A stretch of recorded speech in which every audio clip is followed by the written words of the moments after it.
क्या बॉलीवुड की dream girl अब अहंकार की मलिका बन चुकी है? क्या शोहरत और सत्ता के नशे ने एक अभिनेत्री को इतना अंधा कर दिया है कि उसे अपने ही क्षेत्र के होनहार खिलाड़ी और मासूम बच्चे अब कीड़े मकोड़े नजर आने लगे हैं? आज बॉलीवुड बायोटाइम पर हम बात करेंगे उस शर्मनाक वीडियो की, जिसने पूरे सोशल मीडिया पर आग लगा दी है और मथुरा की सांसद हेमा मालिनी के असली चेहरे को दुनिया के सामने लाकर रख दिया है। दरअसल पूरा मामला ये है कि मथुरा में एक खेल समारोह का आयोजन किया गया था, जहां दूर दूर से खिलाड़ी अपनी प्रतिभा दिखाने आए थे। उम्मीद थी कि उनकी सांसद महोदया वहां आएंगी तो उनका हौसला बढ़ाएंगी, दो मीठे बोल बोलेंगी। लेकिन वहां जो हुआ उसकी किसी ने कल्पना भी नहीं की थी।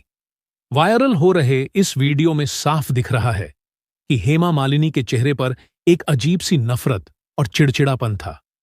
मुस्कान तो छोड़िए, ऐसा लग रहा था जैसे वो वहां किसी सजा को भुगतने आई हो। प्रतियोगियों के साथ उनका बर्ताव ऐसा था जैसे वो किसी बहुत बड़ी मुसीबत में फंस गई हो। लेकिन दोस्तों, हद तो तब हो गई जब उन्होंने उन खिलाड़ियों से हाथ मिलाया। वीडियो में कैमरे ने वो मंजर कैद कर लिया जिसे देखकर आज हर कोई हेमा मालिनी की निंदा कर रहा है। जैसे ही उन मेहनती प्रतियोगियों ने अपनी सांसद के हाथ छुए, हेमा जी ने तुरंत घृणा के साथ अपना हाथ पोंछना शुरू कर दिया। जी हां, आपने सही सुना। जिस हाथ को चूमने के लिए कभी लोग तरसते थे, आज वही हाथ उन लोगों को छूने से कतरा रहा है जिन्होंने उन्हें वोट देकर संसद तक पहुंचाया। अब सवाल ये उठता है कि क्या मथुरा की सांसद आम जनता को छूत की बीमारी या गंदगी समझती है? आखिर क्यों उनके चेहरे पर वो शाही घमंड साफ झलक रहा था? क्या सांसद ऐसी होती है? आज सोशल मीडिया पर लोग पूछ रहे हैं कि क्या एक जनप्रतिनिधि का व्यवहार ऐसा होना चाहिए? जिस जनता की सेवा की कस्में खाकर वो सत्ता की कुर्सी पर बैठी है, आज उसी जनता से उन्हें इतनी कराहियत क्यों है? क्या ये वही हेमा मालिनी है जो चुनाव के वक्त खेतों में जाकर फोटो खिंचवाती थीं? आज जब असली जनता सामने आई तो मैडम को हाथ पोंछने की जरूरत पड़ गई। ये वीडियो फिलहाल जंगल की आग की तरह फैल रहा है और लोग हेमा मालिनी के इस रूप को बेहद निंदजनक और अपमानजनक बता रहे हैं। और दोस्तों, ये पहली बार नहीं है। याद कीजिए, जब वो चुनाव के वक्त खेतों में जाकर फसल काटने का नाटक करती थीं, तब भी कैमरे के हटते ही वो अपने कपड़े और हाथों को ऐसे झाड़ती थीं जैसे मिट्टी नहीं, मौत छू गई हो। कई बार एयरपोर्ट पर भी उन्हें अपने फैंस को धक्का देते और बदतमीजी से बात करते देखा गया है। आखिर ये कैसा दोहरा चरित्र है? वोट मांगते वक्त आप पैरों में गिर जाती हैं और जीतने के बाद हाथ मिलाना भी आपको भारी पड़ता है। लेकिन दोस्तों, इस सिक्के का एक दूसरा पहलू भी हो सकता है। बॉलीवुड के गलियारों में एक चर्चा ये भी है कि क्या हाल ही में धर्मेंद्र साहब के हुए दुखद निधन ने उन्हें अंदर से तोड़ दिया है? क्या ये वही दुख और अकेलापन है जो अब उनके व्यवहार में चिड़चिड़ेपन और गुस्से के रूप में बाहर आ रहा है? हम जानते हैं कि धर्मेंद्र जी के जाने से हेमा जी की जिंदगी में एक ऐसा शून्य पैदा हो गया है जिसे कोई नहीं भर सकता। पर क्या उस गम का बदला वो उन मासूम बच्चों से लेंगी जो उन्हें अपनी प्रेरणा मानते हैं? सवाल अब भी वही है, क्या एक सांसद को ऐसा होना चाहिए? दुख अपनी जगह है, लेकिन पद की गरिमा अपनी जगह। क्या एक सांसद को यह शोभा देता है कि वो जनता के बीच जाकर उनका अपमान करे? क्या मथुरा की महान जनता ने उन्हें इसलिए चुना था कि वो उनके बच्चों से हाथ मिलाने के बाद उसे गंदगी समझकर पोंछ दें? दोस्तों, आज पूरा सोशल मीडिया इस वीडियो को देखकर हेमा मालिनी की निंदा कर रहा है। लोग पूछ रहे हैं कि क्या ड्रीम गर्ल का खिताब अब उनसे वापस ले लेना चाहिए? नाम क्या आपका?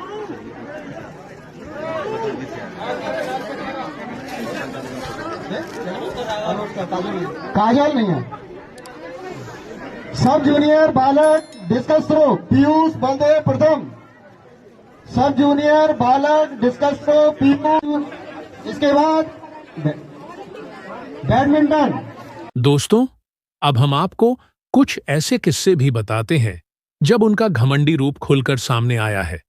हेमा मालिनी के कई ऐसे वीडियो वायरल हुए हैं जिनमें वो एयरपोर्ट या किसी इवेंट में अपने फैंस के साथ बहुत रूखा व्यवहार करती दिखती हैं।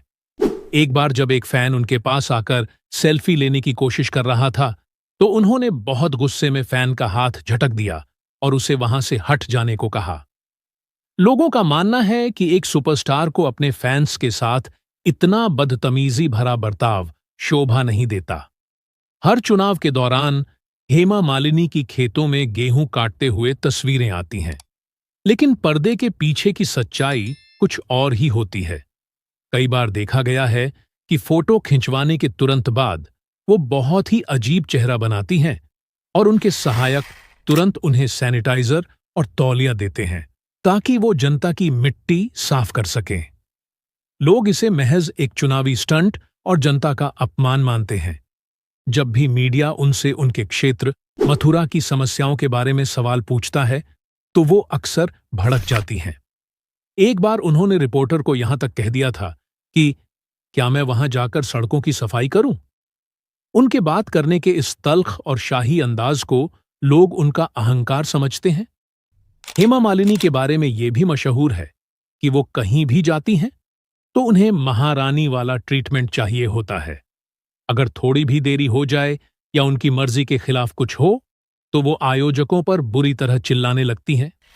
उनके साथ काम करने वाले कई लोग दबी जुबान में उनके मूडी और गुस्सैल स्वभाव की बात करते रहे हैं।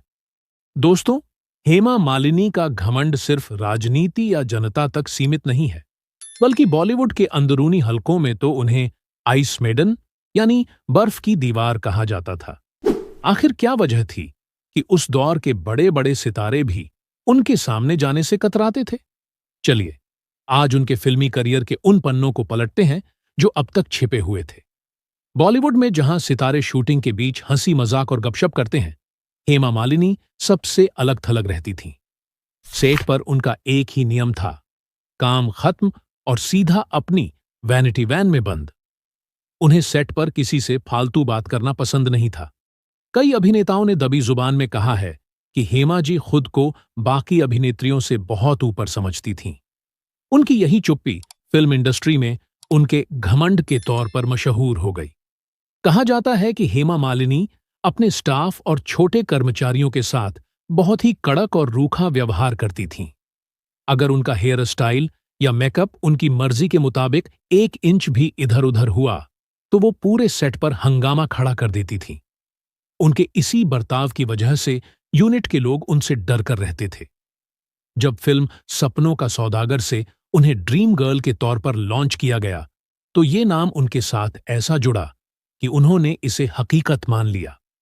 जानकारों का कहना है कि इसी खिताब ने उनके अंदर ये भावना भर दी कि उनसे बेहतर और सुंदर कोई है ही नहीं। यही वजह थी कि वो अपनी समकालीन अभिनेत्रियों जैसे रेखा या जीनत अमान को कभी अपने बराबर नहीं मानती थीं। एक बड़ा सवाल ये भी उठता है कि क्या धर्मेंद्र साहब के प्यार और उनकी सुरक्षा ने हेमा जी को इतना बेखौफ और अहंकारी बना दिया था? बॉलीवुड में हर कोई जानता था कि धर्मेंद्र जी हेमा को लेकर कितने पजेसिव थे। शायद इसी ताकत के दम पर हेमा मालिनी ने कभी किसी की परवाह नहीं की। लेकिन दोस्तों, असली मोड़ तो अब आया है। आज 2026 में जब धर्मेंद्र साहब इस दुनिया में नहीं रहे, तो क्या हेमा मालिनी का वो सुरक्षा कवच टूट गया है? क्या इसी वजह से वो अब और भी ज्यादा चिड़चिड़ी और बेकाबू होती जा रही हैं? मथुरा में जो उन्होंने हाथ पोंछने वाली हरकत की, क्या वो उसी अकेलेपन और पुराने अहंकार का मिला जुला रूप है? मथुरा की जनता आज ये पूछ रही है कि क्या उनकी सांसद उन्हें अपना वोटर समझती हैं या फिर सिर्फ एक ऐसी भीड़ जिससे उन्हें नफरत है? दोस्तों, हेमा मालिनी की जिंदगी के अभी और भी कई खौफनाक और चौंकाने वाले राज बाकी हैं। आखिर क्यों सनी देओल और बॉबी देओल के साथ उनके रिश्ते कभी सुधर नहीं पाए? और क्या धर्मेंद्र साहब की वसीयत ने उनकी इस कड़वाहट को और बढ़ा दिया है? अगर आप इन सभी सवालों के जवाब भी सुनना चाहते हैं, तो नीचे कमेंट बॉक्स में पार्ट 2 जरूर लिखें, ताकि हम जल्द से जल्द आपके सामने इनका दूसरा अध्याय भी लेकर आएं। इस वीडियो को अपने सभी दोस्तों के साथ शेयर भी जरूर करें और हमारे चैनल बॉलीवुड बायो टाइम को सब्सक्राइब करना बिल्कुल भी ना भूलें। धन्यवाद।